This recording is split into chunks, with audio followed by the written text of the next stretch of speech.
डर और भय का माहौल बना हुआ था, जिसके कारण जो गरीब तबका के जो लोग थे, जो डर जाते थे, वो उन्हें वोट दे देते थे।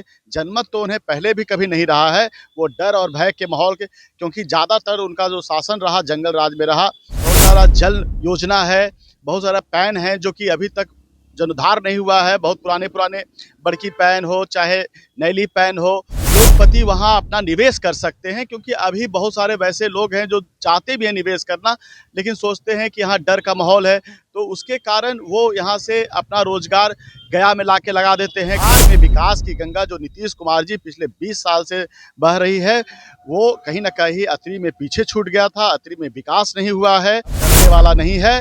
अतरी ने कदम आगे, विकास के लिए कदम आगे बढ़ा दिया है। अतरी ने शिक्षा के लिए कदम आगे बढ़ा दिया है। अब यहाँ विकास होगा, शिक्षा होगा और लोगों को रोजगार मिलेगा। नमस्कार, आप देख रहे हैं न्यूज फॉर नेशन में रंजीत कुमार। अतरी के विधायक रोमित कुमार मेरे साथ हैं। सर, जिस प्रकार से जिस क्षेत्र में आप जीते हैं, कभी एक ही बार एक आध टर्म में कहा जाए तो भूमिहार विधायक वहाँ जीता है, उसके बाद वहाँ कमियां क्या देख रहे हैं, काम क्या कैसे करेंगे, काम करने में आपको कठिनाई का महसूस तो होगा उस क्षेत्र में।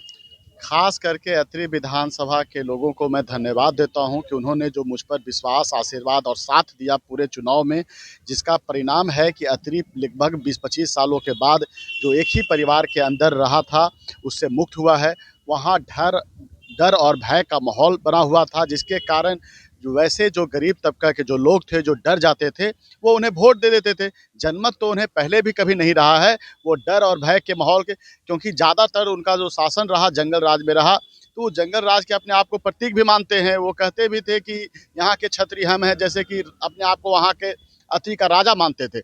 लेकिन पहली बार है कि अतरी की जनता ने दिखा दिया कि यहाँ लोकतंत्र है और यहाँ आम लोगों का, गरीब गुरबों का शासन चलेगा।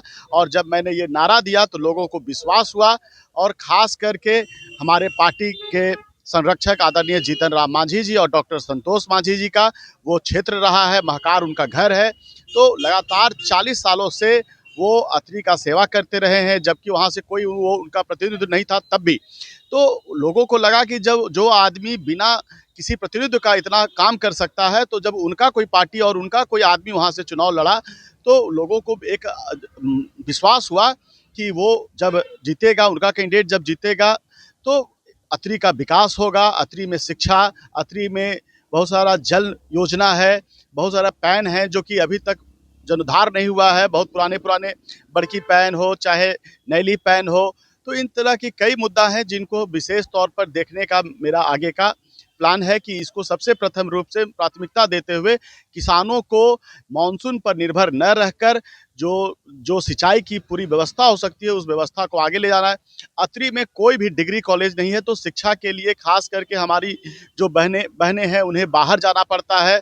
तो मैं चाहता हूं कि शिक्षा से भी जुड़ा हुआ कुछ डिग्री कॉलेज वहाँ खुले। इसके लिए मैं अपने नेता आदरणीय जीतन राम मांझी जी और नेता नीतीश कुमार जी से मैं मिलकर इस पर कार्रवाई करने का और डिग्री कॉलेज अतरी को देने का मैं मांग कर रखा हूं। और रही बात, इसके साथ साथ जब डर और भय का माहौल खत्म होगा, तभी वहाँ उद्योगपति वहाँ अपना निवेश कर सकते हैं, क्योंकि अभी बहुत सारे वैसे लोग हैं जो चाहते भी हैं निवेश करना, लेकिन सोचते हैं कि यहाँ डर का माहौल है, तो उसके कारण वो यहाँ से अपना रोजगार गया में ला के लगा देते हैं। घर बनाना होता है, ज़मीन खरीदना होता है तो गया में करते हैं। तो जब तक सारे जात को, सारे धर्म के लोगों को जब साथ लेकर नहीं चलेंगे और डर और भय का माहौल को खत्म नहीं करेंगे, तब तक अतरी का विकास नहीं होगा। और लोगों ने मुझ पर यही विश्वास रखकर दिया है कि आप अतरी का विकास कीजिए, और आने वाले समय में मैं विश्वास करता हूं कि अतरी का विकास होगा, अतरी में डर और भय का माहौल खत्म होगा। अतरी में सर कहा जाता है ये ऐसा क्षेत्र का बनावट है, कहीं पहाड़ है तो कहीं कहीं मैदान है, इसको लेकर डर भय का माहौल बना जनता में। सर कैसे डर, केंद्र में भी सरकार आपकी है, बिहार में भी सरकार है, इस चीजों को कैसे दूर करेंगे। एक सही बात है कि अतरी का जो डेमोग्राफी है पूरी तरह से, कहीं पहाड़ है, कहीं प्लेन है, लैंड है, तो इससे दिक्कत तो होती है विकास के कार्यों में। लेकिन यहाँ वहाँ के लोगों ने इस बार तय कर लिया था कि हमें जीतन राम मांझी जी के नेतृत्व में, नीतीश कुमार जी के नेतृत्व में और मोदी जी के नेतृत्व में चलना है। पूरे बिहार में विकास की गंगा जो नीतीश कुमार जी पिछले 20 साल से बह रही है, वो कहीं ना कहीं अतरी में पीछे छूट गया था, अतरी में विकास नहीं हुआ है। तो लोगों ने इस बार तय कर लिया कि चाहे जो भी हो, हम अतरी का विकास चाहते हैं। वहाँ के पूर्व विधायक, आप न्यूज़ अगर फॉलो करते हैं तो हाँ, एक दिन पहले हमारे कार्यकर्ताओं को बुरी तरह से पीटा गया। तो ये कहीं न कहीं उनकी मानसिकता दिखाती थी। वो लोगों को डरा कर ये सोच रहे थे कि मुझे मुझे सारा वोट मैं ज़बरदस्ती ले लूँगा। लेकिन ये 2025 है और अतरी अब डरने वाला नहीं है।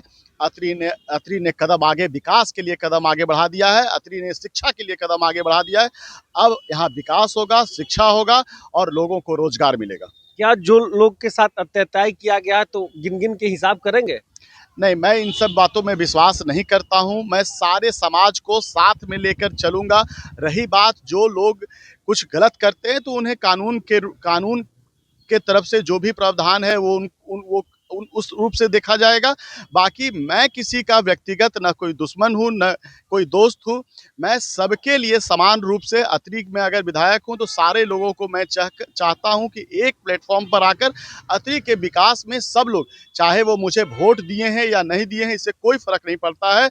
सब लोगों को मिलकर लेकर चलेंगे, तभी तो किसी क्षेत्र का विकास हो सकता है। ठीक है, उन्हें लगा कि मैं उस लायक कैंडिडेट नहीं हूँ, मुझे वोट उन्होंने नहीं दिया, लेकिन मैं अपना काम करके दिखाऊंगा और मैं आशा करता हूँ कि अगले चुनाव में वो मुझे वोट देंगे। तो मैं विकास पर विश्वास करता हूँ, मैं बदले की राजनीति में नहीं पड़ने वाला। सर, मेरा एक लास्ट सवाल है, जीतने के बाद सबसे पहले कौन सा ऐसा शपथ ग्रहण हो गया, विधायक अब बन गए, कौन सा ऐसा काम कीजिएगा कि जनता में विश्वास और क्षेत्र में विश्वास होगा? पहले भी मैंने आपको कहा, सबसे पहले तो पैन का समस्या है, जिसके लिए मैं अपने नेता डॉक्टर संतोष मांझी जी से, लघु सिंचाई मंत्री भी हैं इस सरकार में, उनसे मैं मिलकर नैली पैन के लिए मैं पहले मिला हूं और पहला प्राथमिकता में मैं उसे मांग किया हूं कि सर सबसे पहले आप उसको जीर्णोद्धार का काम जो हो सकता है उसमें करिए। उन्होंने आश्वासन भी दिया है कि अगले 20 से 25 दिन में उसमें काम प्लेटफॉर्म पर वो आ जाएगा। और इसके बाद मैं एक चाहता हूँ कि एक बड़ा महाविद्यालय खोला जाए, जो भारत रत्न भी हम लोग, हमारी पार्टी चाहती थी बाबा दशरथ मांझी जी के नाम पर, तो उनके नाम पर एक बड़ा महाविद्यालय चाहते हैं कि जिससे कि उनका भी नाम अमर हो। क्योंकि अगर कोई गहलोर घाटी, अतरी को, गया को पूरे देश में जाना गया तो उसमें एक बहुत बड़ा योगदान दशरथ मांझी जी का भी रहा है। उनके कारण भी गया को, अतरी को जाना जाता है। तो मैं उनके नाम पे भी चाहता हूं कि कुछ इस तरह का संस्थान, मेडिकल कॉलेज से लेकर कुछ इस तरह का खोला जाए जिससे कि उनका नाम अमर हो। ये दोनों चीज़ मेरी प्राथमिकता में सबसे पहले है। और लॉ एंड ऑर्डर ठीक करना, लोगों को विश्वास दिलाना कि आप यहाँ इन्वेस्ट कीजिएगा तो आपका कहीं भी आपका पैसा व्यर्थ नहीं जाएगा। भारत रत्न की भी मांग कर रहे हैं? हमारी पार्टी का तो ये पहले से मांग रहा है, हिंदुस्तानी अवाम मोर्चा सेकुलर की पार्टी का ये मांग रहा है कि बाबा दशरथ मांझी जी को भारत रत्न दिया जाए। इसके लिए हमारे नेता राष्ट्रपति से भी और प्रधानमंत्री जी से भी मिले हैं 2 बार।